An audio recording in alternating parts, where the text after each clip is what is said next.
Kadang lek kau belum kerat. Kadang lek ai. Dah le bocah. Mengkerat dah hanya kerat seput. Nana pun dah hai. Malam ni nunggu mai kau tu lah kau ngah. Begar dah kan. Mutanya dah dua tu. Kiban dah. Oh nyala begar. Hai pun kiban. Lagi ban boleh lagi nanti mentah-mentah. Karo dah hotel terulung nak teruka. Makan dekat dah dino kau beda dah. Kau kira tembok. Panen tembok kan tengok. Karo dah hotel apa ulok-ulok. Belum nak kan. Maksudnya ada dua tu. Kiban tengok. Ayah kau kaya. Ayah lu tu asin. Kan motor lu. Dah nak pubi. Pan beda mambang orang kasih orang kaya.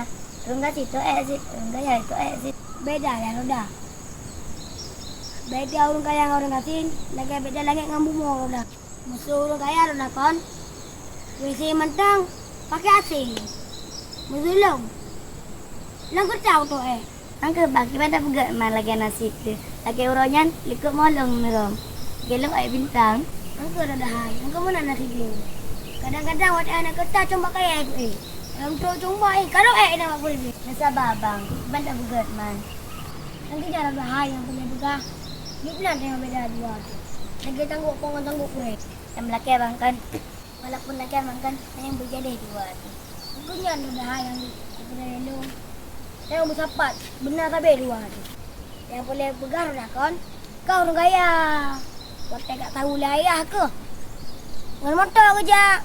Rumah makanan yang mangat. Di mana rumah. Anak putra alam. Mesti lah orang tak tahu. Membaca kerja. Punya makanan. Paling mangat lu ke bangku kau masih terpanggang. Mereka mana terpanggang. Anak pubang. Mesti kebalai lu yang mangat-mangat. Kan kubiran sit. Pak Maroda. Saja bun. Kok dia ada saja? Oh, pokoknya bersepat kan dua tu. Daya sepat roda. Tapi nanti anak anak kan mana sepat. Yang siknya bang. Yang penting kan daya bersepat. Komplek je kan beda-beda ini dengan pandai nak sepat. Angkul dah. Kamu lakai udah dah dah. Kau bujuk kumi dong bujuk kabi. Belum muka kopi kamu kami ya. Siap.